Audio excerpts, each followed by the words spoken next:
nombre del Padre, del Hijo, del Espíritu Santo. Amén. Señor Dios Padre Todopoderoso y Eterno, te damos gracias en esta noche por permitirnos estar hoy otra vez reunidos, Padre, para darte gloria, Señor, para adorarte, para rendirte culto, Padre Santo, a través de tu santa palabra. Espíritu de Dios. En el nombre de tu Hijo Jesucristo, en el nombre de nuestro Salvador y Redentor, queremos pedirte la presencia del Espíritu Santo. Invocamos su presencia, la presencia del Espíritu Divino, para que Él nos ilumine, nos instruya, nos guíe en este proceso de lectura y reflexión de tu palabra, Señor. Llena todos los hogares que ven este video, tanto en vivo como en diferido, Señor. Bendice a cada persona que se suscribe al canal y permite que estos mensajes y enseñanzas fortalezcan su fe, Señor. Te pedimos por la salud del Papa Francisco. Te rogamos, Señor, porque le des fuerza, sabiduría, sanación, Señor, a tu vicario. Fortalécelo en esta Semana Santa, Señor. Que tus ángeles lo sustenten y tu Espíritu lo fortalezca. Bendice cada hogar, Señor, y bendice a Colombia Todopoderoso. Bendice, Señor, a todo hogar colombiano, Padre. Bendice a nuestra nación, a nuestro presidente, dale sabiduría y entendimiento, Señor, para que tome las decisiones correctas para el país, Señor. Bendice a todos nuestros gobernantes, ilumínalos para que sean servidores a tu pueblo, Señor. Bendito y alabado sea, Señor. Sánanos, Padre Santo, a través del perdón de los pecados. Perdónanos, Señor. Porque muchas veces no sabemos lo que hacemos, Padre Santo. Pero que tu palabra nos ilumine, Señor, nos bendiga y nos fortalezca día a día, Señor. Ven, Espíritu Santo, y toma posesión de nosotros. Controla nuestros pensamientos, nuestras emociones, nuestras palabras, Espíritu Divino. Y guíanos a la verdad del Padre y del Hijo. Bendito, alabado y adorado sea, Señor Jesús. En el nombre del Padre, del Hijo, del Espíritu Santo. Amén. Bueno, vamos entonces a hacer la lectura del capítulo número 18 del libro de Números. Funciones especiales de los sacerdotes y levitas. El Señor le dijo a Aarón: tú y tus hijos, junto con los demás miembros de la tribu de Leví, a la que perteneces, serán responsables por las faltas que se cometan contra el santuario. Pero solamente tú y tus hijos serán responsables por las faltas que cometan ustedes en sus funciones sacerdotales. Pero debes hacer que los demás miembros de la tribu de Leví, a la cual perteneces, te ayuden a ti y a tus hijos en el servicio ante la tienda de la alianza.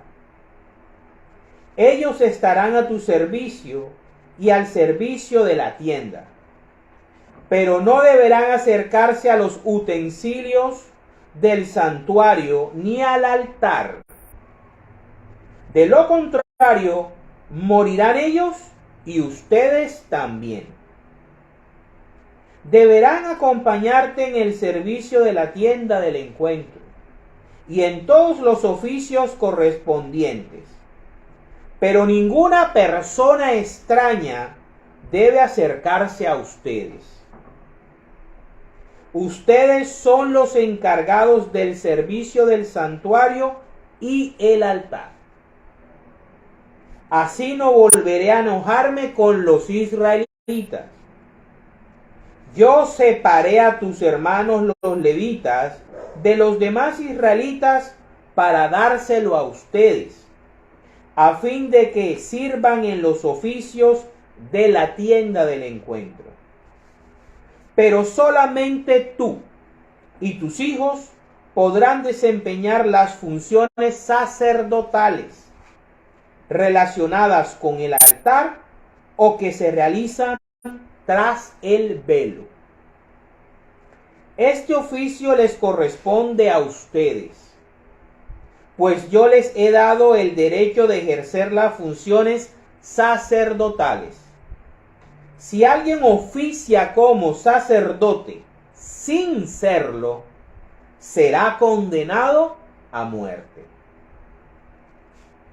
Sostenimiento de los sacerdotes y los levitas. El Señor le dijo a Aarón: yo he puesto bajo tu cuidado las ofrendas que se me hacen. Todas las ofrendas sagradas que los israelitas me hacen, te las doy a ti y a tus hijos como la parte que le corresponde. Esta será una norma para siempre. De los sacrificios que se queman, te tocarán a ti todas las ofrendas de cereales y los sacrificios que por el pecado, por la culpa, me ofrezcan los israelitas. Todas estas ofrendas sagradas serán para ti y para tus hijos.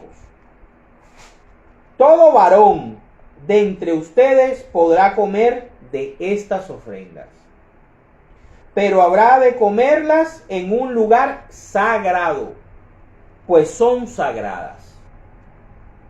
También te doy a ti y a tus hijos e hijas que aún vivan contigo las ofrendas especiales que los israelitas me presenten. Esta será una ley permanente. Cualquier persona de tu familia que esté ritualmente pura podrá comerlas. También te doy los primeros frutos que los israelitas me traen cada año, lo mejor del aceite, lo mejor del vino y del trigo. Igualmente los primeros frutos de las cosechas que ellos me ofrecen serán para ti. Cualquier persona de tu familia que esté ritualmente pura podrá comerlos. Toda ofrenda que los israelitas me consagren será para ti. Todos los primeros hijos de los israelitas o las primeras crías de los animales que me ofrecen serán para ti.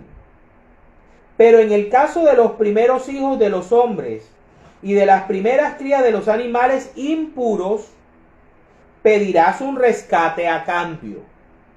El rescate deberá pagarse un mes después del nacimiento y será de 5 monedas de plata, según la moneda oficial del santuario, que pesa 11 gramos. Pero no permitirás que sean rescatadas las primeras crías de las vacas, las ovejas o las cabras. Esas están reservadas para mí. Y tendrás que matarlas. Su sangre la derramarás sobre el altar y su grasa la quemarás como ofrenda de olor agradable para mí. Tú podrás quedarte con la carne, lo mismo que con el pecho del animal, que es la ofrenda especial, y con el muslo derecho. todas las contribuciones que los israelitas aparten para mí, te las doy, y a tus hijos e hijas que aún vivan contigo. Esta es una ley permanente. Es una alianza invariable, eterna, que yo hago contigo y con tus descendientes. El Señor le dijo a Aarón: tú no tendrás tierra ni propiedades en Israel, como los demás israelitas. Yo seré tu propiedad y tu herencia en Israel. A los levitas les doy como propiedad esa 10ª parte que los israelitas deben entregar de sus productos, en pago del servicio que prestan en la tienda del encuentro. Los demás israelitas no deberán acercarse a la tienda del encuentro, porque cometerían un pecado que les traería la muerte. Los levitas serán los únicos que se ocuparán del servicio de la tienda del encuentro y serán responsables de las faltas que cometan. Esta será una ley permanente que pasará de padres a hijos. Los levitas no tendrán territorio propio en Israel. A ellos les he dado en propiedad la 10ª parte que los israelitas deben ofrecerme de sus productos. Por eso les he dicho que no tendrán territorio propio en Israel. El Señor se dirigió a Moisés y les dijo: dile a los levitas que cuando reciban de los israelitas esa 10ª parte de sus productos que yo les he dado como su propiedad, deberán reservar 1/10 de ella para ofrecérmelo a mí.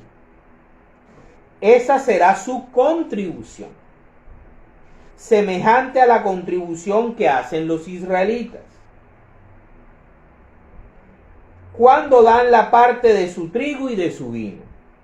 Así, de esa 10ª parte que les dan los israelitas, los levitas apartarán su contribución al Señor y se la darán al sacerdote Aarón. De todo lo que les den, deberán separar una parte como contribución para mí, y la parte que me consagren debe ser la mejor. Diles también: una vez que hayan separado la mejor parte para mí, el resto pueden considerarlo como si fuera su trigo y su vino, y pueden comerlo ustedes y sus familias en cualquier lugar. Ese es su salario por el servicio que prestan en la tienda del encuentro. Una vez que hayan separado la mejor parte para mí, podrán comer el resto sin cometer pecado. De esta manera no profanarán las ofrendas sagradas de los israelitas y no serán condenados a muerte. Palabra de Dios. Gloria a ti, Señor Jesús. Bueno, esta noche la palabra del Señor quiere continuar recalcando la importancia del sacerdocio dentro de la estructura social teocrática del pueblo de Israel. Estamos en la alianza del monte Sinaí, alianza o antigua alianza o antiguo testamento. Y podemos ver cómo el Señor no solamente le da autoridad y le da la responsabilidad a Aarón y a sus hijos del sacerdocio, y le da a los levitas, a sus hermanos los levitas de la tribu de Leví, como sus ayudantes para todo lo que tiene que ver con el servicio del tabernáculo. tabernáculo, el servicio del santuario, sino que también le da responsabilidades. Dios no solamente te puede dar autoridad y poder, sino que te tiene también que dar responsabilidad. Entonces, la primera parte del capítulo nos dice acerca de cuáles son las funciones especiales de los sacerdotes, de los hijos de Aarón. Los sacerdotes son los únicos encargados por Dios de ejercer el culto sagrado. El sacerdote es el hombre, el varón elegido por Dios. En el antiguo Israel, en el Antiguo Testamento, eran los hijos, era Aarón y sus hijos los que estaban específicamente encargados de ejercer el sacerdocio. Dios no quería a ningún otro israelita de otra tribu que se autoproclamara sacerdote y se autoasignara la autoridad para ejercer el sacerdocio. Después de la rebelión de Coré, después de la destrucción de los 250 adoradores que no pertenecían a los hijos de Aarón y no era Aarón, el Señor, y después de la muerte de los 14.700 simpatizantes de esta rebelión de Coré, el Señor había dejado bien claro que Él no iba a aceptar ni el servicio sacerdotal, ni la adoración de nadie que no fuera el que Él había escogido, a los que Él había escogido. Y les dice, ustedes, Aarón, llama a Aarón, ya no está llamando a Moisés, llama a Aarón específicamente y le dice, tú eres responsable de los pecados que se cometan en el altar, que se cometan en la tienda del encuentro, que se cometan después del velo, tú y tus hijos, tú y tu descendencia, yo los escogí. Y tus hermanos levitas, yo te los di para que te ayudaran en las demás cosas. Pero ellos no pueden. Miren cómo es de sagrado el culto a Dios. Que esos de la misma tribu que habían sido escogidos por Dios para que ayudaran a los hijos de Aarón, Aarón y a sus hijos, ni siquiera podían tocar los utensilios y todo lo que se utilizaba en el sacrificio y en las diferentes holocaustos y sacrificios por el pecado, por la expiación, de reconciliación, ofrenda voluntaria. O sea, aquí el Señor nos trata de decir de que Él escoge hombres específicos para que le sirvan a Él en el culto, y eso se llama sacerdote.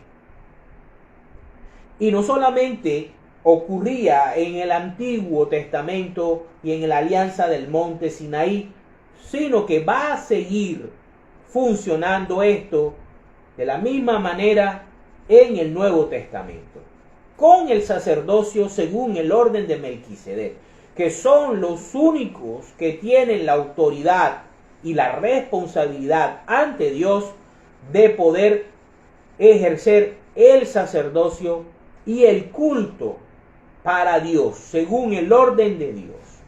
Ningún pastor, ningún hombre aparecido sin la debida preparación y sin la imposición de manos tiene el derecho o la responsabilidad de ejercer el culto en el sacerdocio de la alianza del monte Sión. Y eso lo vamos a ver ahorita.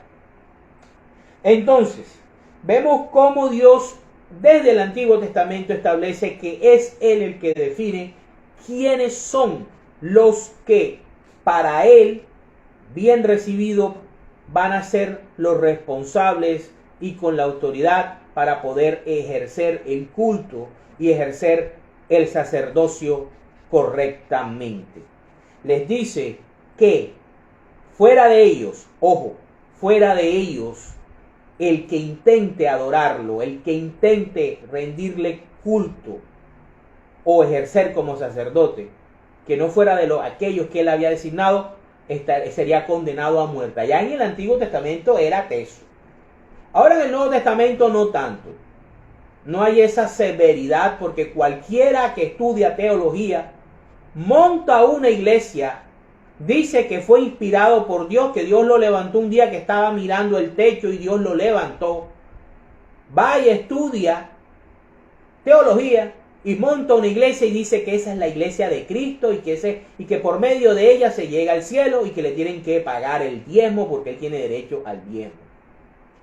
No, señores. Si nosotros queremos tratar nuestra fe y nuestro destino eterno con seriedad, nosotros debemos creerle a Dios, no a cualquiera parecido o a cualquiera parecida. No es un concepto de machismo, pero el culto sagrado, Dios siempre lo definió que lo ejercieran hombres. Y la dirección de la iglesia siempre debe ser dirigida por hombres. No lo decimos nosotros, es voluntad y querer del mismo Dios. Por eso, la iglesia no va a aceptar el sacerdocio de mujeres y en la misma palabra de Dios está expresamente prohibido que las mujeres lideren como sacerdotisas, como pastoras a la iglesia. Lo dice el apóstol Pablo. Eso sí está escrito en la Biblia. Pero bueno, como sabemos muy bien, nuestros hermanos separados hacen todo lo contrario a lo que Cristo ordenó. Ok, otra cosa que me gusta, que me llama la atención, es la forma como Dios es un Dios justo. Dios le dice a Aarón y a sus hijos: ustedes no van a tener tierras. Ustedes no van a tener propiedades como las demás tribus. Es lo más hermoso, lo más bello, lo más grande. Si realmente uno es un ser espiritual, Dios le dice a Aarón y a sus hijos: su herencia voy a ser yo. Su propiedad voy a ser yo. Fíjense lo hermoso y lo grande que era ese privilegio. Igual que con los sacerdotes, según el orden de Melquisedec de la Iglesia Católica. Ellos deben saber que ellos son errantes, sí, son errantes. No tienen una casa fija, ¿verdad? Porque ellos tienen que cada cierto tiempo crear una nueva comunidad, ¿verdad? Recibir y hacer comunidad. ¿Por qué? Porque su propiedad es Dios. Nuestros sacerdotes, principalmente, su herencia y su propiedad es Dios. Entonces, vemos cómo el Señor es un Dios justo y le da a los levitas, a Aarón y a los levitas, todas las ofrendas que los israelitas le hagan a Dios, le ofrezcan al Señor, va a ser para ellos, para que ellos puedan sustentarse, para que ellos puedan mantenerse.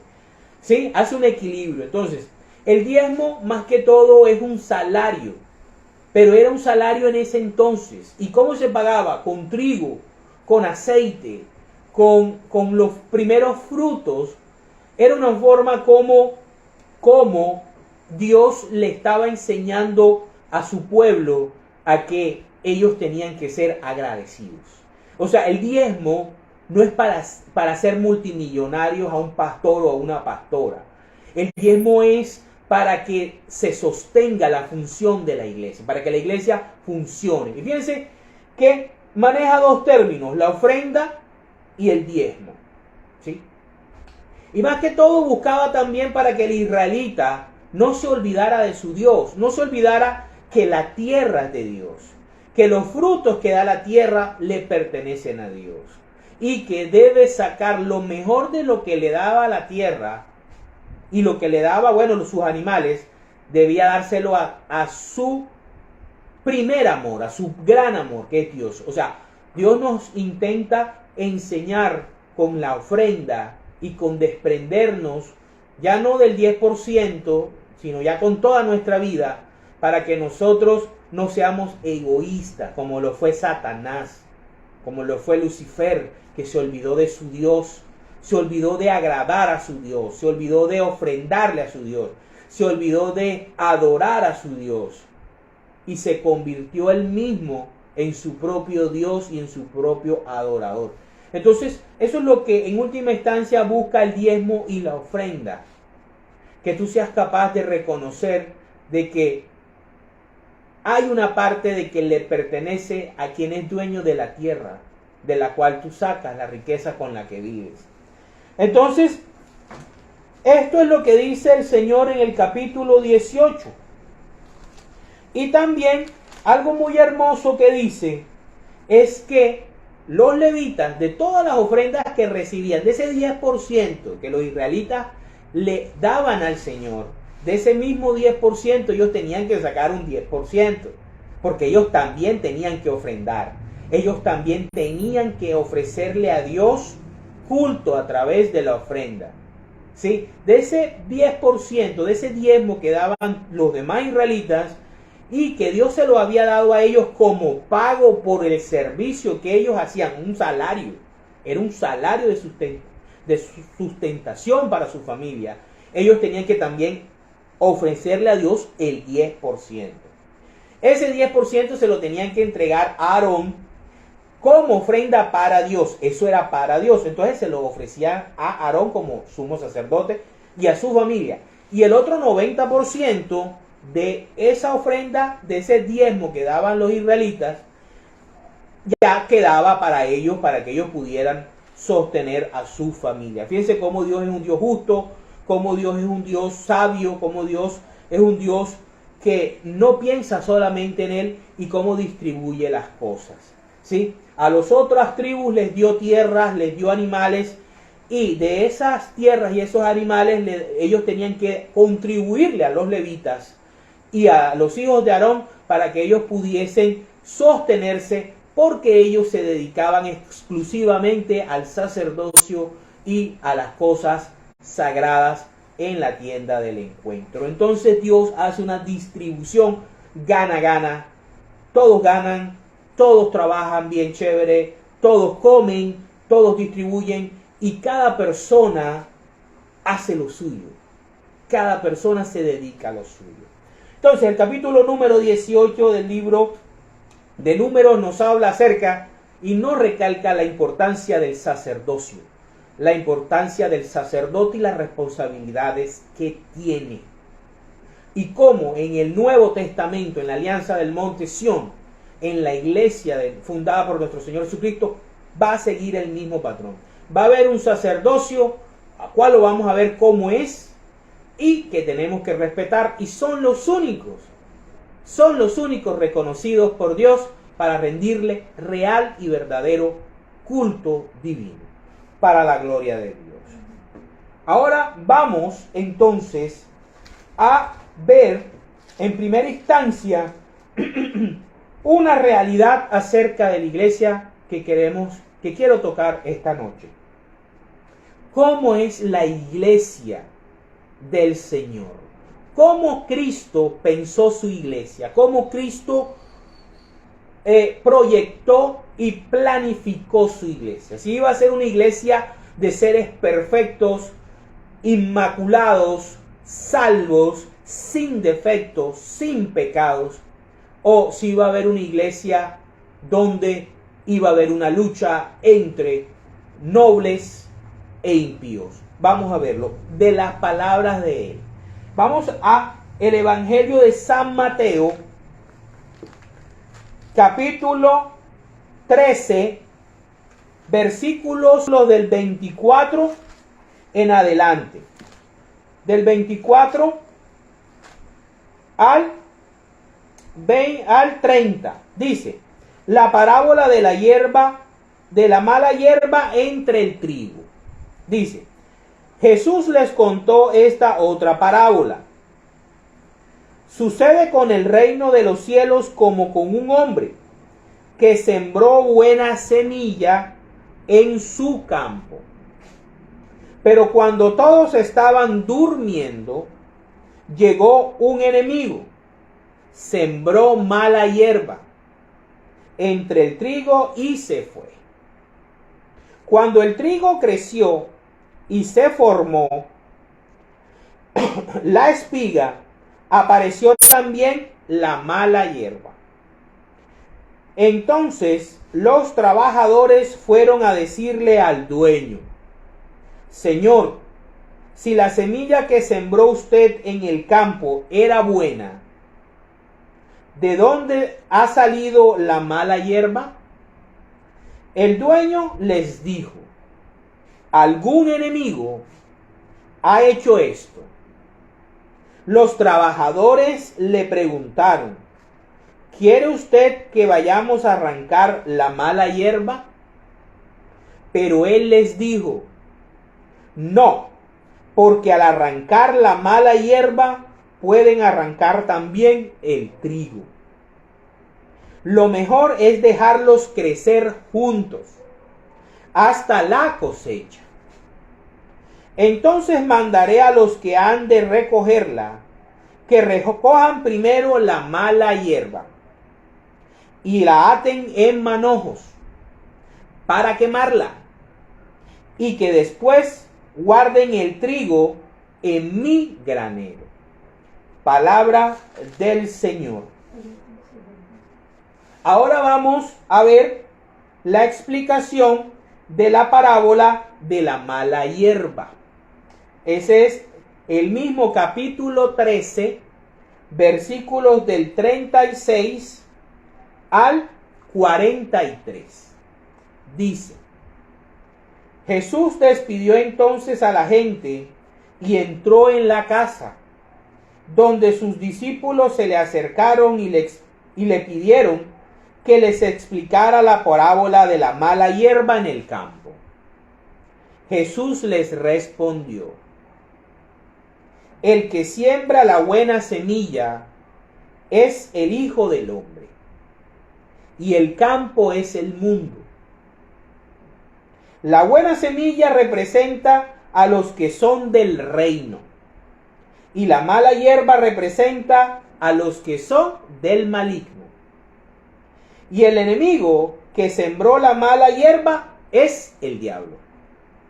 La cosecha representa el fin del mundo, y los que recogen la cosecha son los ángeles. Así como la mala hierba se recoge y se echa al fuego para quemarla, así sucederá también en el fin del mundo. El Hijo del Hombre mandará a sus ángeles a recoger de su reino a todos los que hacen pecar a otros y a los que practican el mal.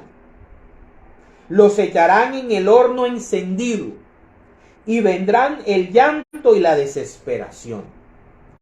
Entonces los justos brillarán como el sol en el reino de su Padre. Los que tienen oídos, que oigan. Palabra del Señor. Gloria a ti, Señor Jesús. Entonces, ¿qué queremos hoy transmitir con esta parábola? Sencillo. La iglesia de Cristo está compuesta de pecadores y santos. La iglesia que Cristo planificó es una iglesia donde tú vas a encontrar personas buenas, llenas de fe, llenas de amor, llenas de servicio, y también personas malas, hipócritas, egoístas.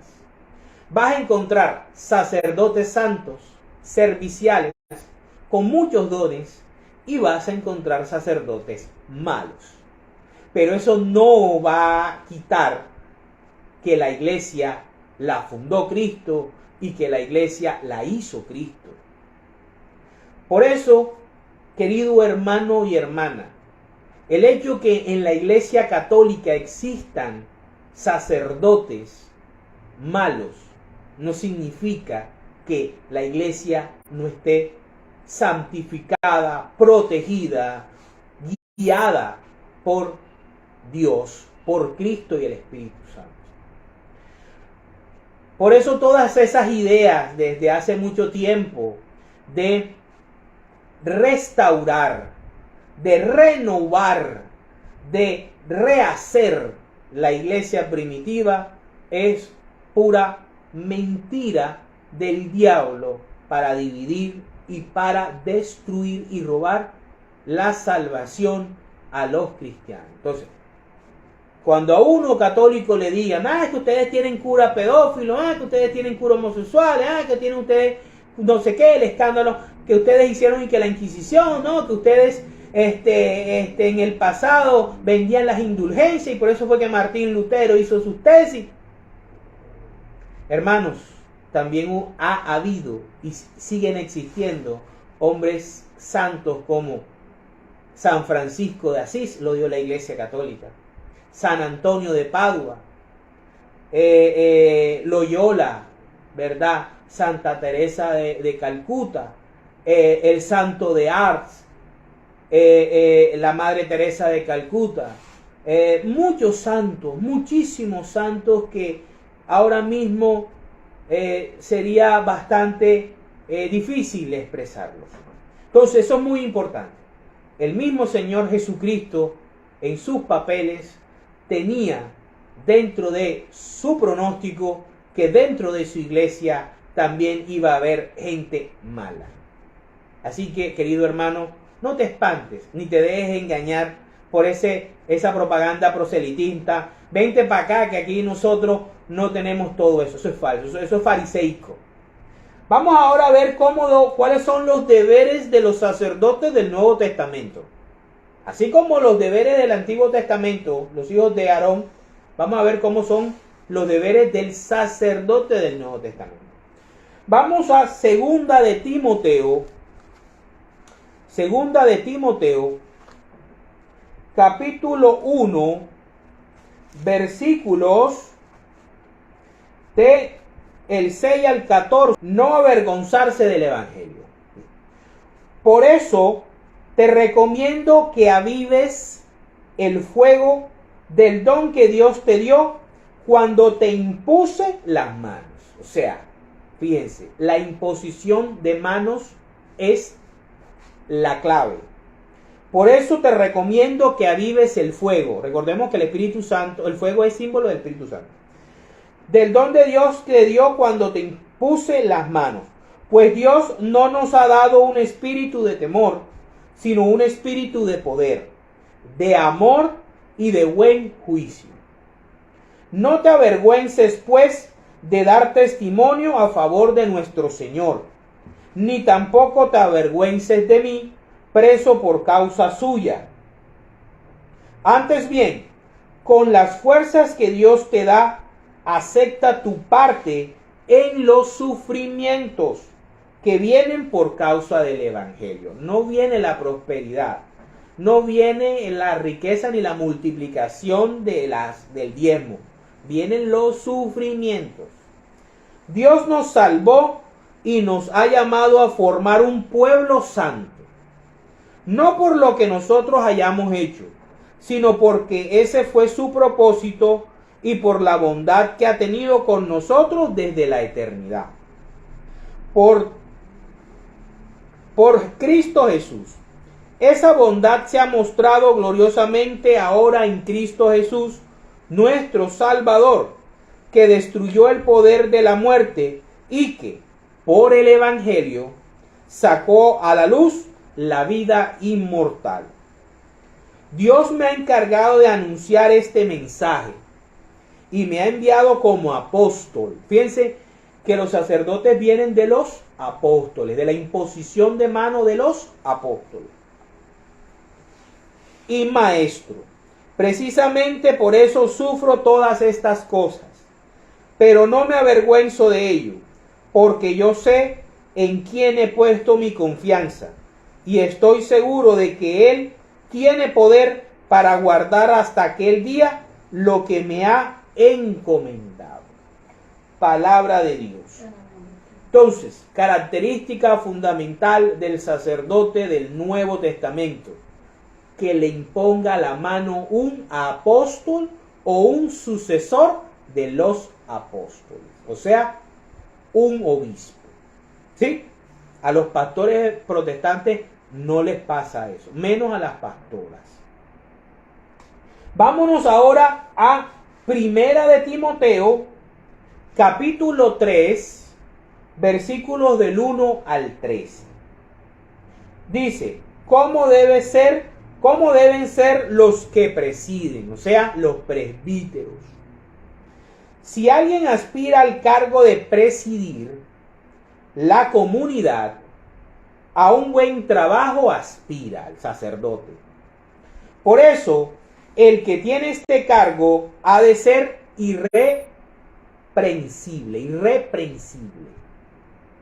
Debe ser esposo de una sola mujer, estábamos en el primer siglo, y llevar una vida seria, juiciosa y respetable. Debe estar siempre dispuesto a hospedar gente en su casa, en la casa cural.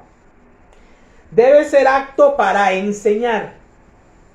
No debe ser borracho ni amigo de peleas, sino bondadoso, pacífico y desinteresado en cuanto al dinero.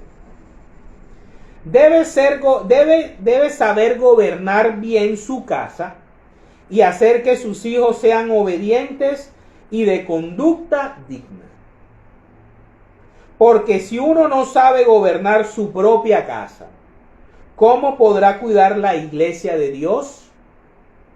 Por lo tanto, el que dirige no debe ser un recién convertido, no sea que se llene de orgullo y caiga bajo la misma condenación en que cayó el diablo.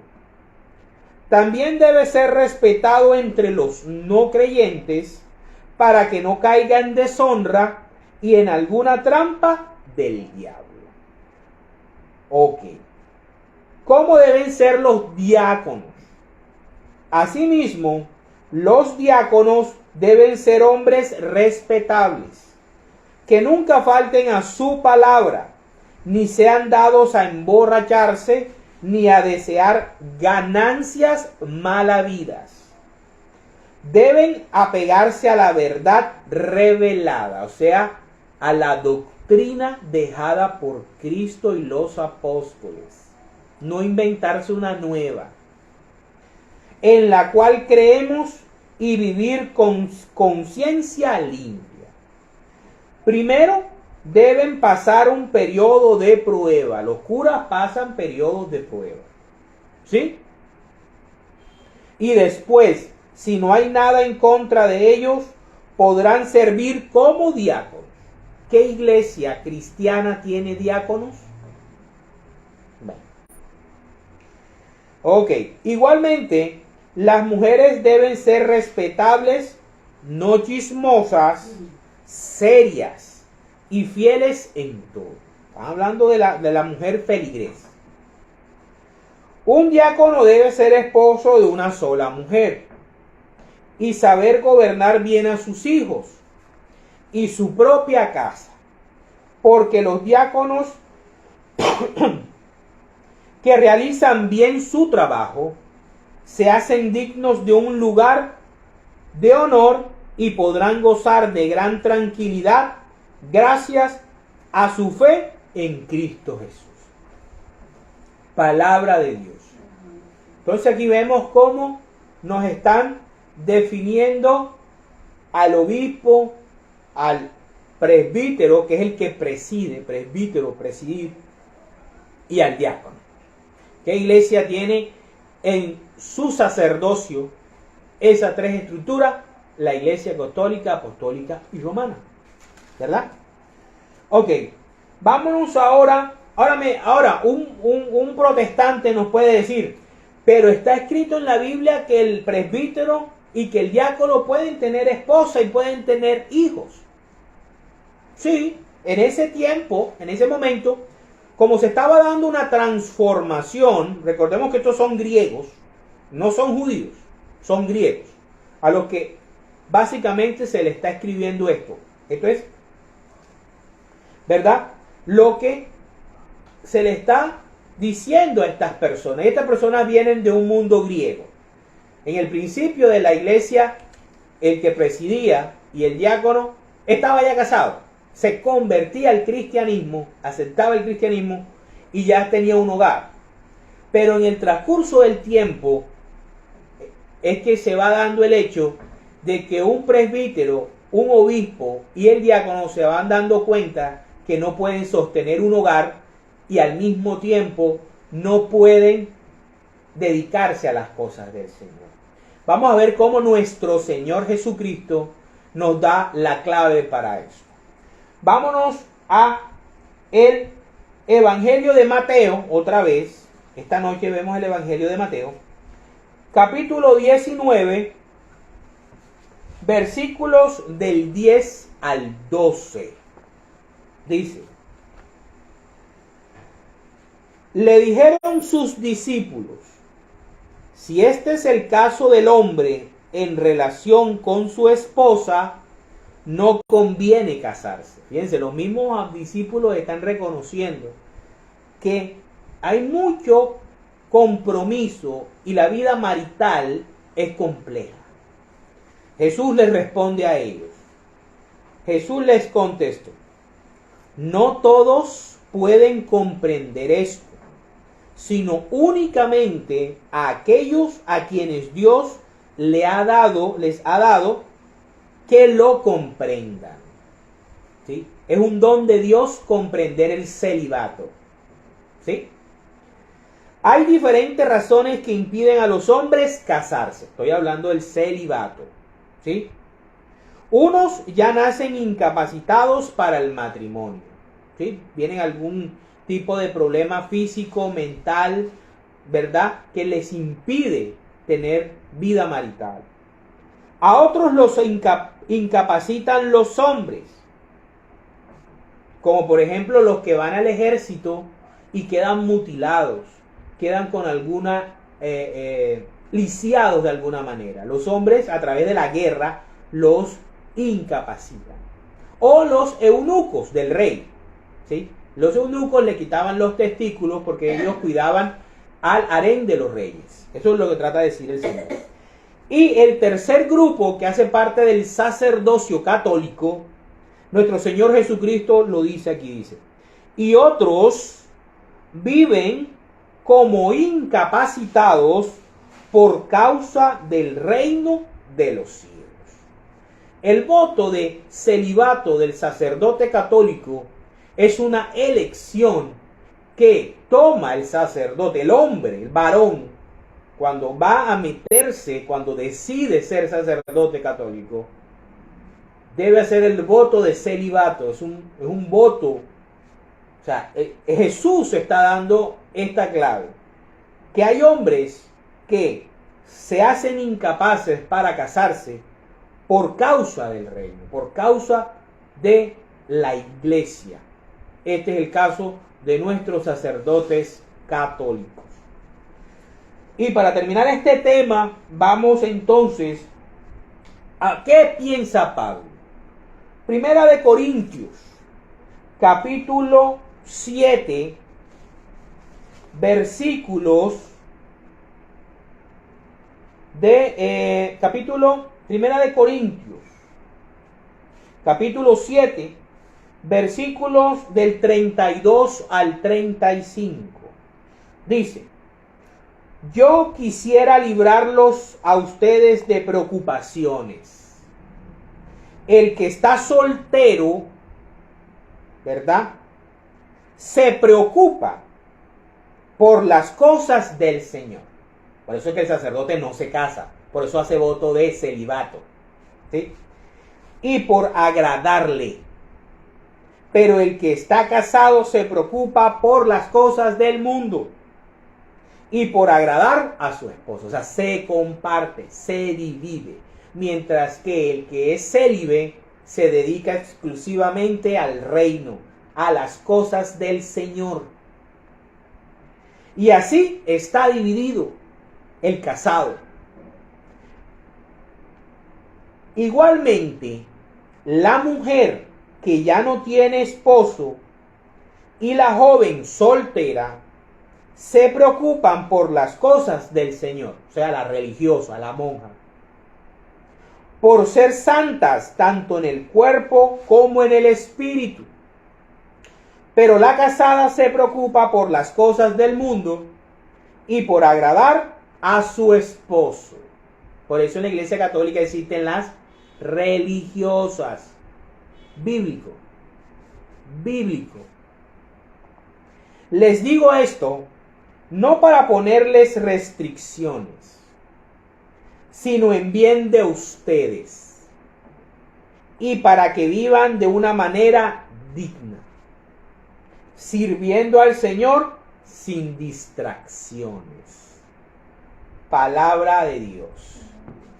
Por eso existe el celibato en el sacerdote católico, para que se dedique exclusivamente a las cosas del Señor, para que se dedique por causa del reino a servirle a sus hermanos bautizados, prestándole el servicio sacerdotal, bautizando a sus hijos, confirmando a sus jóvenes, casando a sus parejas, ¿verdad? A la pareja, haciendo la unción de sus enfermos y personas, ¿verdad? Moribundas, haciendo la Eucaristía todos los días y en especial los domingos, recibiendo y dándole el último adiós al cristiano que fallece. Miren la importancia del sacerdote, del diácono y del obispo. Es un regalo de Dios. Ellos son un regalo de Dios. Pero solamente a los que Dios les da el don de comprender estos misterios es que lo acepta, es que lo disfruta, es que lo agradece, es que lo bendice y les ayuda. Biblia. No he cogido otro libro. Biblia. El celibato católico, bíblico. La religiosa o monja, bíblico. ¿Verdad? Para terminar, vamos a ver cómo el sacerdote del Nuevo Testamento debe sustentarse. Si es a través del diezmo obligado de todos los feligreses, de todo lo que gana en platica en una cuenta bancaria, o realmente cuál es el deber ser según el Nuevo Testamento. Vámonos a segunda de Tesalonicenses, capítulo 3, versículos del 6 al 14. Dice, el deber de trabajar. Hermanos, les ordenamos en el nombre de nuestro Señor Jesucristo que se aparten de cualquier hermano que lleve una conducta indisciplinada y que no siga las tradiciones que recibieron de nosotros. Todo el que no practique nuestra doctrina, no podemos recibirlo en la casa, porque nos aleja de aquello que recibimos desde niños. Pues ustedes saben cómo deben vivir para seguir nuestro ejemplo. Nosotros no llevamos entre ustedes una conducta indisciplinada, ni hemos comido el pan de nadie sin pagarlo. Al contrario, trabajamos, voy a repetirlo, trabajamos por tercera vez, trabajamos y luchamos día y noche para no serle una carga a ninguno de ustedes. Y ciertamente teníamos el derecho de pedirles a ustedes que nos ayudaran, pero trabajamos para darles el ejemplo que ustedes deben seguir. Cuando estuvimos con ustedes, les dimos esta regla: el que no quiera trabajar, que tampoco coma. Pero hemos sabido que algunos de ustedes llevan una conducta indisciplinada, muy ocupados en no hacer nada. A tales personas les mandamos y encargamos por la autoridad del Señor Jesucristo, que trabajen tranquilamente para ganarse la vida. Pero ustedes, hermanos, no se cansen de hacer el bien. Si alguno no hace caso a lo que decimos en esta carta, fíjense en quién es y no se junten con él para que les dé vergüenza. Palabra de Dios. Te alabamos, Señor. Eso de estar sosteniéndole los gusticos y los lujitos a un pastor no es bíblico. El sacerdote trabaja, el sacerdote tiene sus estudios, el sacerdote es capellán, el sacerdote trabaja en una clínica, el sacerdote es profesor, le toca trabajar, ¿sí? No el sinvergüenza o la sinvergüenza que quiere tener a costilla del diezmo los lujitos y mansiones y carros y jets privados y vacaciones porque él es el pastor y la pastora. Eso no es bíblico. El que no trabaje, que no coma, para la gloria de Dios. En el nombre del Padre, del Hijo, del Espíritu Santo. Amén.